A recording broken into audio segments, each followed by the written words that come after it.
7 April 2026 Indira Gandhi রাষ্ট্রীয় মুক্ত বিশ্ববিদ্যালয় ইগনু বিশ্বের বৃহত্তম মুক্ত বিশ্ববিদ্যালয় এবং ভারতের দূরশিক্ষার অগ্রণী প্রতিষ্ঠান 39তম সমাবর্তন অনুষ্ঠান নয়াদিল্লির সদর দপ্তরে আয়োজিত হয় এবং একই সঙ্গে দেশের 50টি আঞ্চলিক কেন্দ্র কলকাতা সহ ডিজিটাল পরিষেবার মাধ্যমে অনুষ্ঠিত হয়।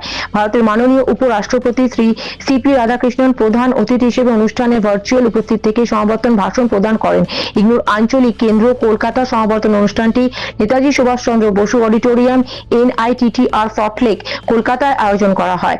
অনুষ্ঠানে অতিথি হিসেবে উপস্থিত ছিলেন মাননীয় অধ্যাপক ডক্টর নির্মল কান্তি চক্রবর্তী, প্রাক্তন উপাচার্য, পশ্চিমবঙ্গ জাতীয় বিচার বিজ্ঞান বিশ্ববিদ্যালয়। তিনি সমাবর্তন ভাষণ প্রদান করেন। উপস্থিত ছিলেন doctor Sujata Dutta Hazarika, senior regional director, ইগনুর আঞ্চলিক কেন্দ্র সহ বিশিষ্ট গুণীজনেরা।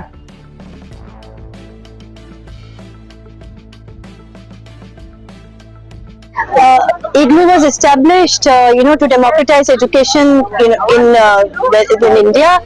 তার মধ্যে IGNU Kolkata Regional Center has tried its best. 13 districts এর মধ্যে spread out করে গেছি। আমাদের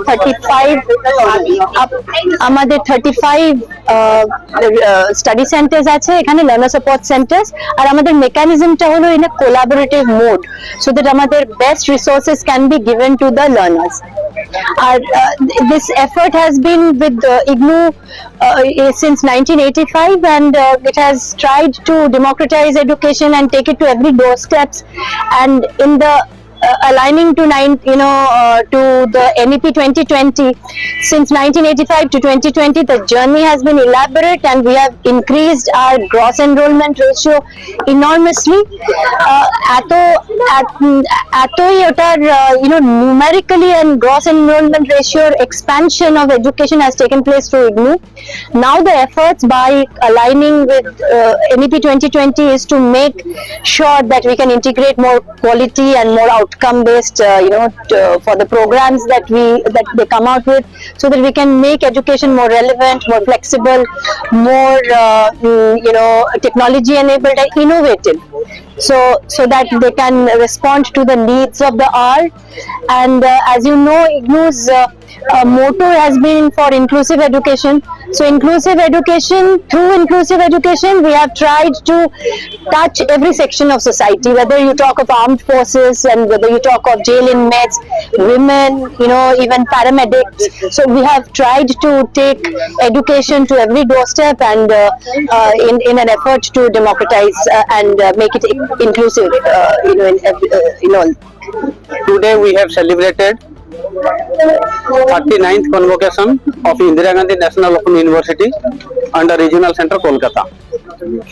We have awarded different degrees and so many distinguished guests we have invited. We have invited former regional directors and retired staff members, and all the learners who have received their degrees are really having enthusiasm for getting their degrees.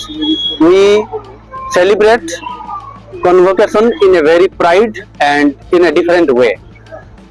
Today it is really a proud moment for all the learners, because they have received their degrees and they will be going to the society to serve as per their capacity and capability.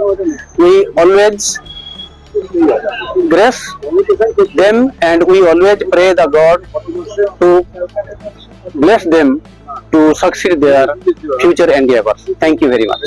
ইগনুর 39তম সমাবর্তনে আসতে পেরে আমি খুব আনন্দিত এবং গর্বিত।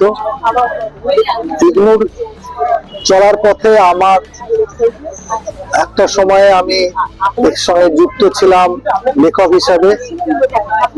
আজকে এখানে সমাবর্তন উৎসবে বিশেষ অতিথি হয়ে এবং সমাবর্তন উৎসবের যে আমার ভাষণ দেওয়ার সুযোগ, কিছু কথা বলার সুযোগ, এটা আমি নিজেকে ভাগ্যবান মনে করছি।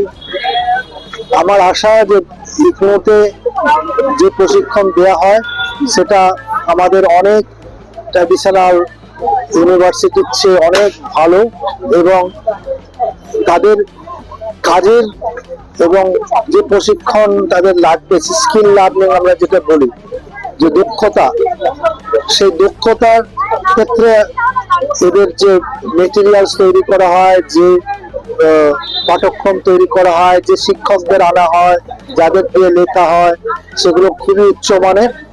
এর আমি যাত্রা কামনা করি যে আরো উন্নত হবে, এবং যারা আজকে পেয়েছে তাদের নিশ্চয়ই অনেকেই, আমার বিশ্বাস, তাদের নিজ নিজ ক্ষেত্রে তারা সুনাম অর্জন করবে এবং তাদের জীবন নিশ্চয়ই সার্থক হবে।